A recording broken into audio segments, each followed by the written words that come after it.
Good morning, afternoon and evening, my crazies. My name's Angela and I'm the Crazy Poppy Lady. So on today's episode, it won't be in this order, but hopefully I'll remember them all this time. We've got the video roundup of the videos from last week. We've got how crazy is this crazy, your questions. And then I've also got my crazies photos, which is all images that you guys send me throughout the week or pop onto the Facebook page. I've also got finished whips or incomplete whips. I've got what else was yet again and anything else I can think of as I throw it in. Right, let's get on with the first section.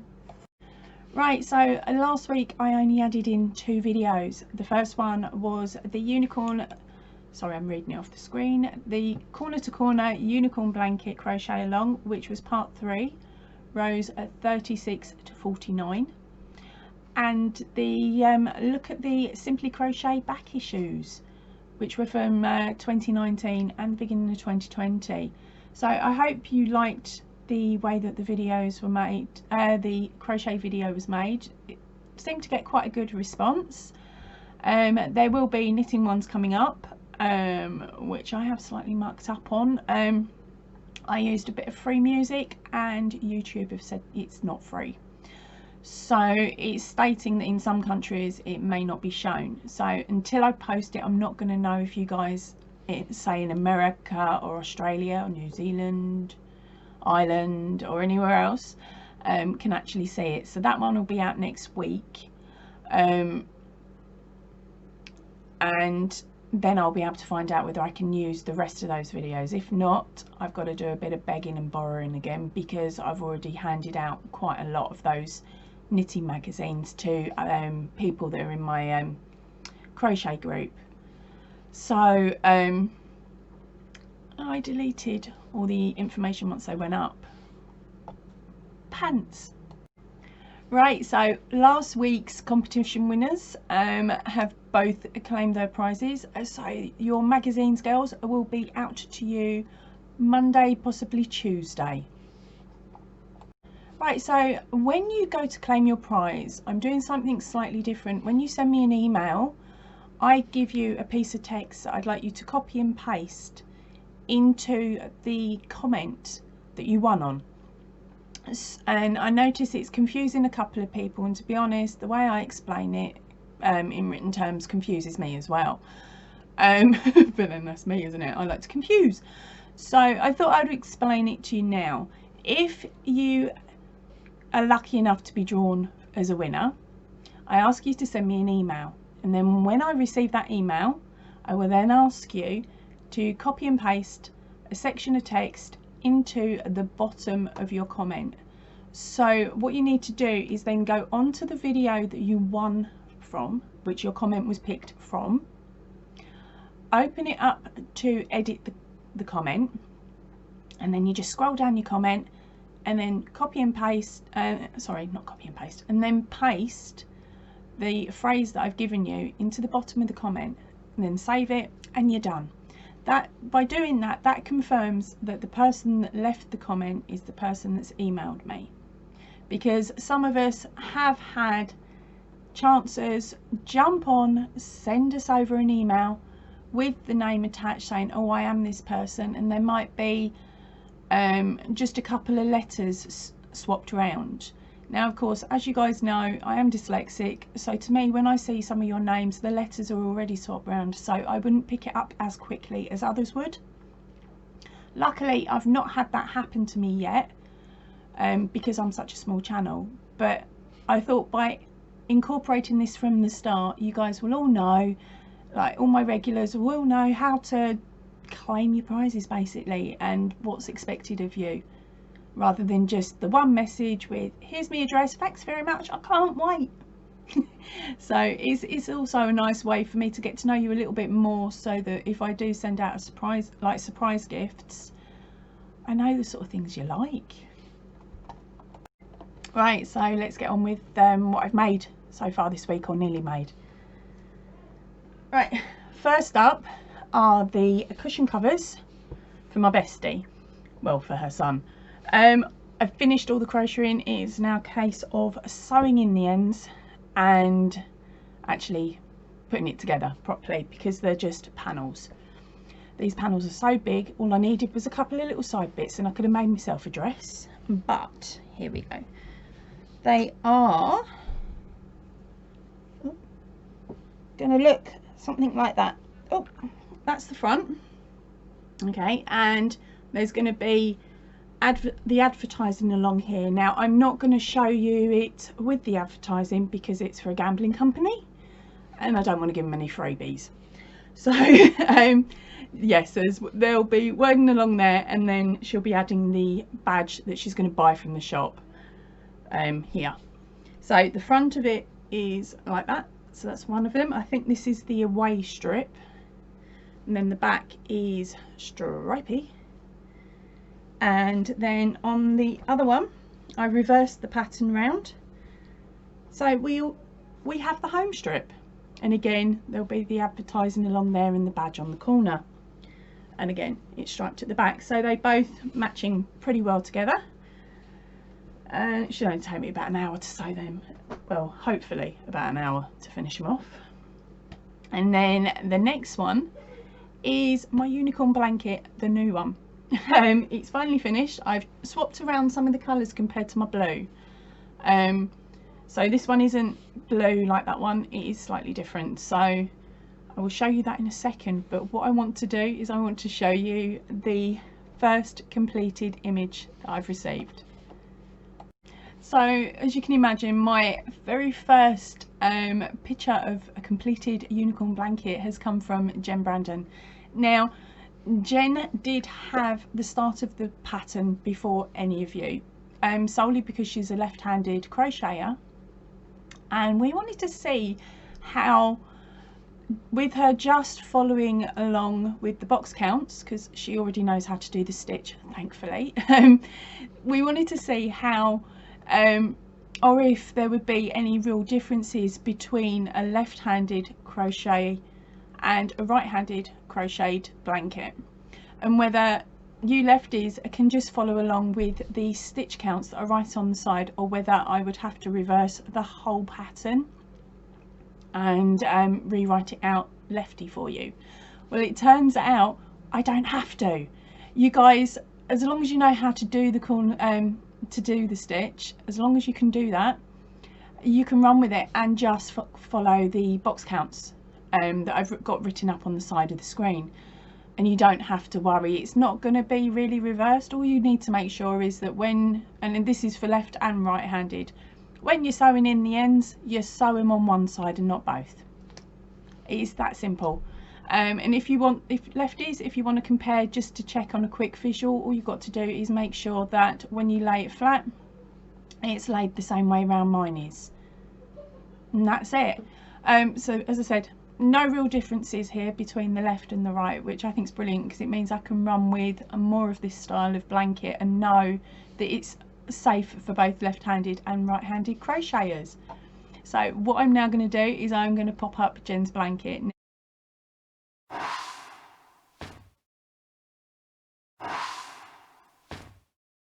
Told you it's gorgeous, isn't it? And she's going to be making another one because she's got two children, two little girls that she knows want them, but she's going to be changing up the colours, so, and possibly the yarn that she's using. So keep your eyes peeled, guys, because we will be getting another photo from her in the next couple of months. I loved that border so much, I swapped it up a little bit, and with her border, it's rounded at the end, but I sat there and did a little doodle and swapped the corner square a little bit, so I've actually managed to make it square. So I'm pretty chuffed with that. She's already got the information to hand, so that when she makes the next one, she can make it square if she wants. So thank you ever so much, Jen, for throwing that idea over to me. It's absolutely gorgeous. So here it is. Now I haven't finished sewing in the ends. I've still got some black ones to go, so I'm just going to show you one side. Well, no, I'll show you both, but there we go. Here we go. Let's zoom right back. Oh, pants, not this one. I'll sort that in a second. Right, so here she is. Now I haven't taken a final measurement of this one as yet, but when I do, I'll do it after editing and before I edit, so I will then be able to place the measurements for this new one in. Let's get back to you. Right, so as you can see, I've still kept with the sparkly yarn, but I've used it in between rows to set up the next row. So it's quite a, I quite like it because it just gives a little subtle sparkle. There we go. And yep, as I said, I've still got ends to sew in. And that's just the black ones on the last section. Now, when I was recording the video, I ended up having to go downstairs, as some of you know. So I was recording on my little, oh, what are you called? Little one of these, lipping thing. And I had an issue with the camera partway through. So there is a section where I didn't actually manage to catch the video. I thought I had, but it didn't record. So there is one section there where you've just got the written information rather than me saying the count. And another bit where I got so confused that I was counting the wrong way. so yet again, another muck up on my part. But part way through it as well, you've also got a little screen that says sew in your ends. I suggest you do it, because otherwise you're going to get in a proper muddle, or you're just going to look at the back of it and go, how many? Right, so the border for the blanket in the video is this one, but the border, I will be including the new border into the written pattern, so if you wanted to get hold of a copy of that, you can. But don't worry too much, it's quite simple. You should be able to work out what type of border I've used if you don't want to cough up the cash. And at the moment, I'm still finishing writing up any changes that I need to the pattern, and then trying to find a host to host it so that I can sell it out to you. It's only going to be like a couple of quid, and any money raised will help me purchase bits and pieces I need for next year's poppy. Fingers crossed that this virus has done one by then.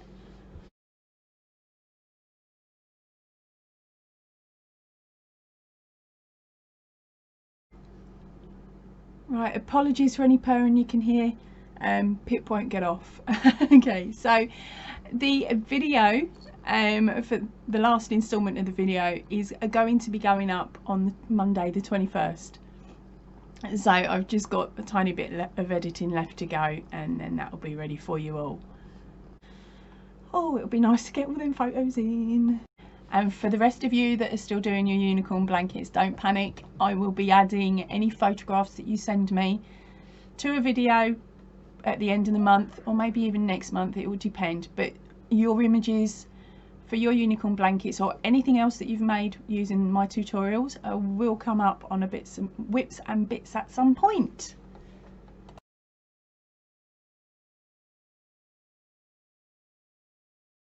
Right, on my last How Crazy Is This Crazy, I commented stating that a question that Rune Shadow Beth had asked I'd already answered, and that I was going to pop a link up.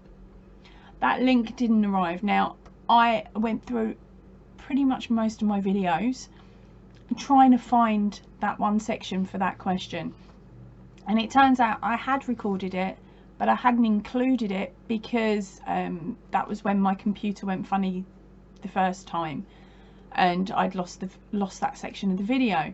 So I'm going to answer your question now, honey. You asked me how I started crocheting and what got me into YouTube.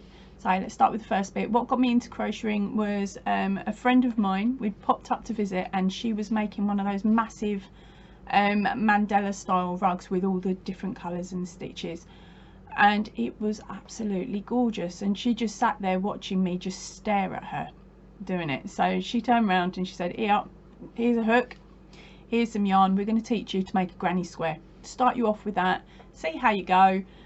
And you can go from there. So I'm sitting there and she's trying to teach me the double crochet version, just a square. Could I get my brain around it? No.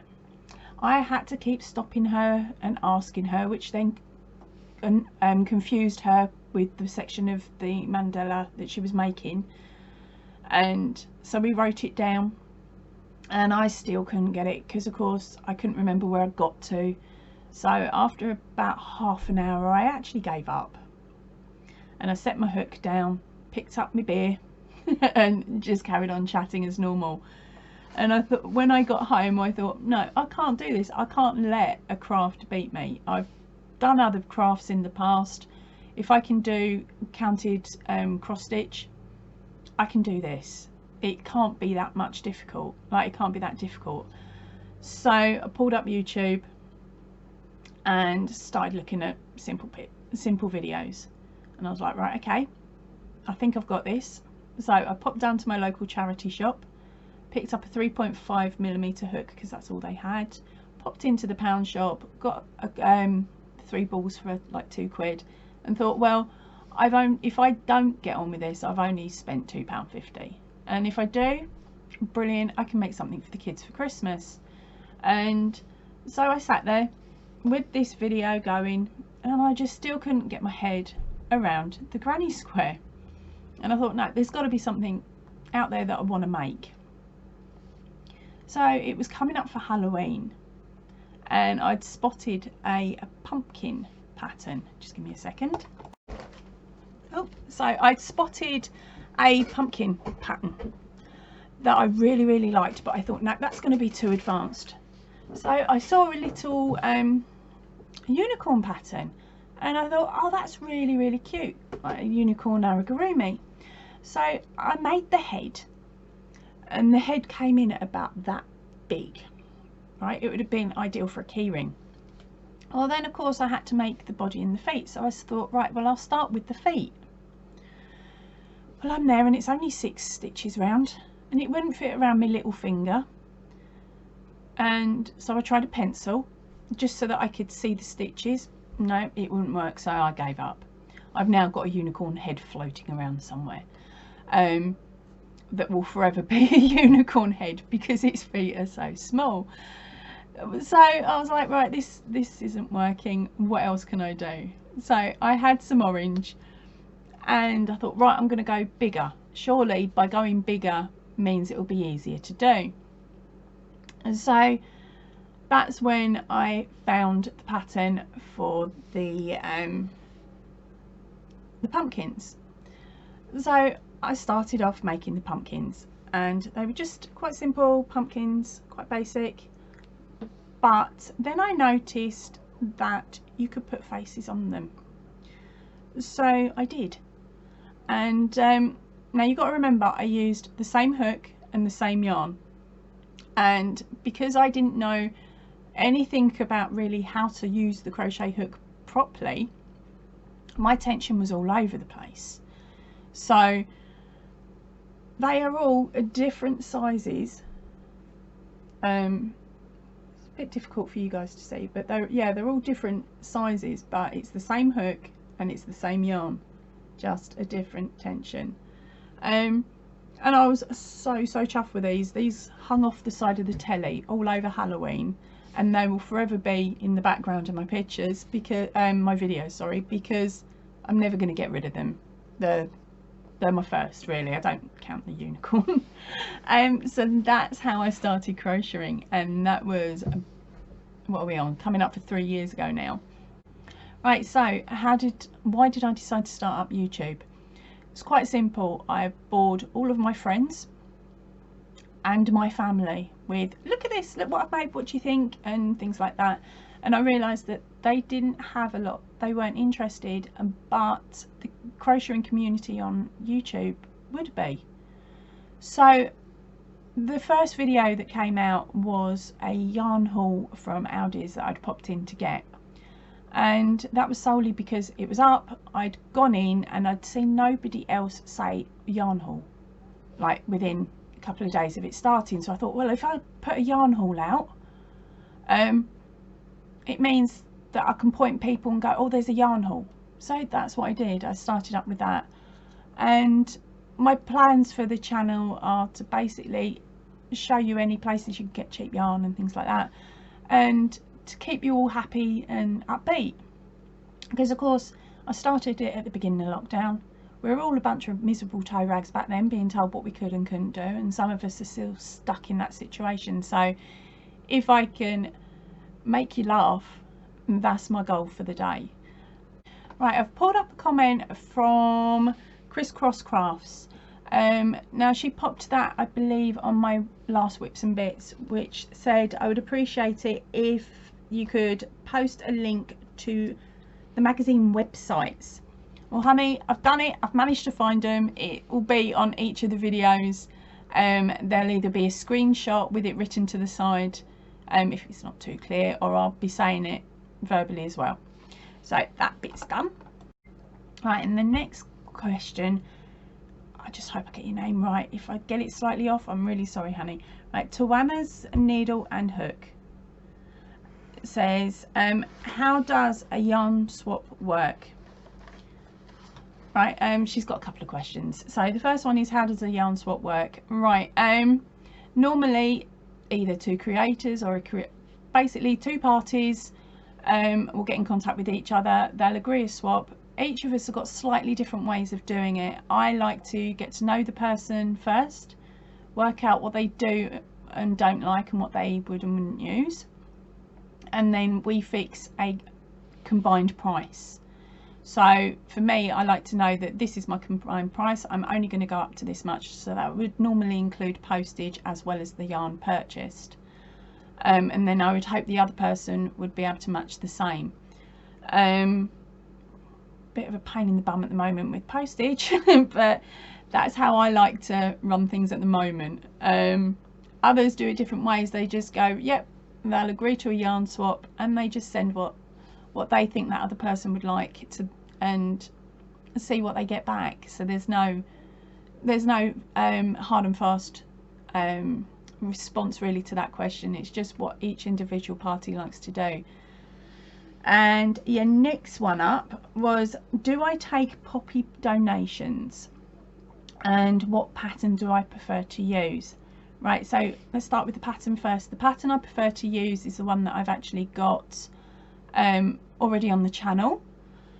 And do I take poppy donations? Not at the moment. My dream goal would be that a couple of you might want to make a few, so that I just pop the pins on the back, bag them up, and then I can save from Poppy and her crazies. So you'd get acknowledged for it.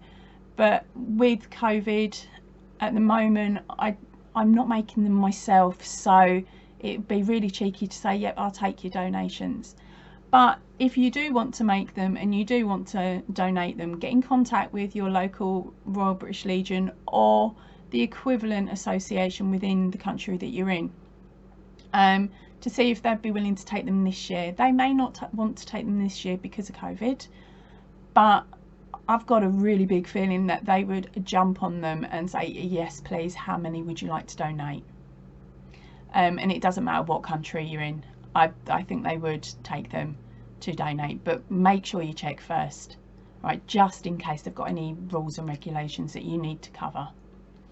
And don't sell them on behalf of, because if you do that, especially if it's the Royal British Legion, if you sell on behalf of and there's no real paperwork to prove how many you've made, how many you've sold and things like that, they may get a bit shirty.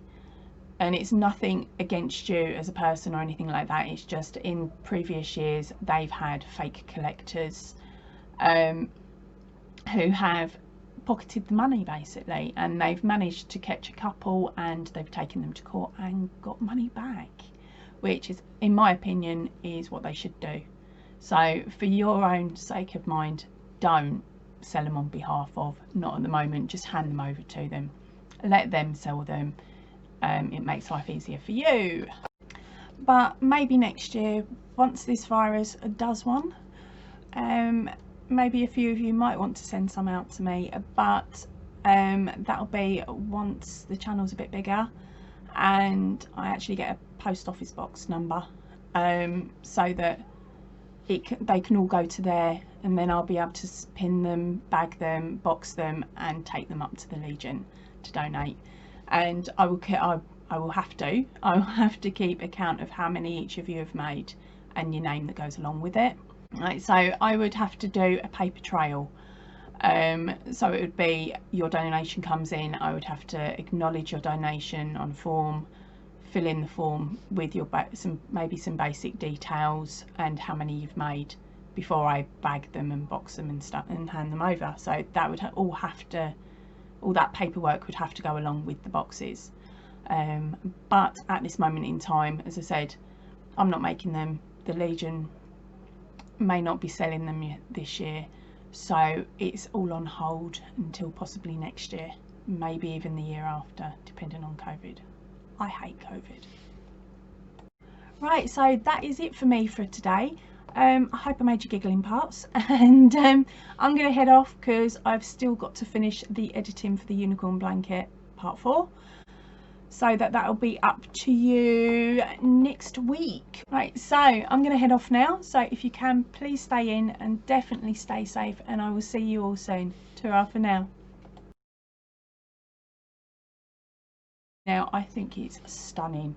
Now, and what she's also done is she changed out the border for a different one because she wanted to put a little spin on it, which we all do, don't we? If we don't quite like the basic stitch, we'll swap it for something else on a border.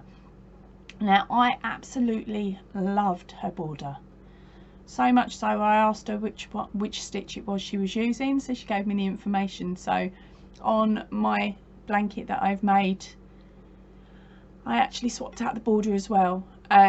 So the first, now I did say I liked her border, so I've swapped it up a little bit, and I've swapped, yeah, oh brain.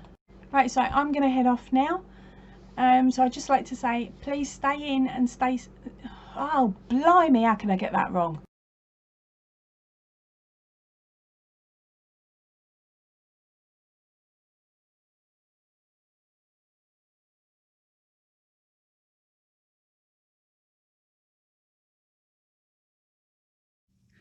Liam, oi, are you comfy on that blanket, mister? Oi! Oh, don't go camera shy on me now. Wait. He's pretending to be asleep. He's not moving. He refuses to move. He doesn't want to be told to get off. Cheeky toe rag.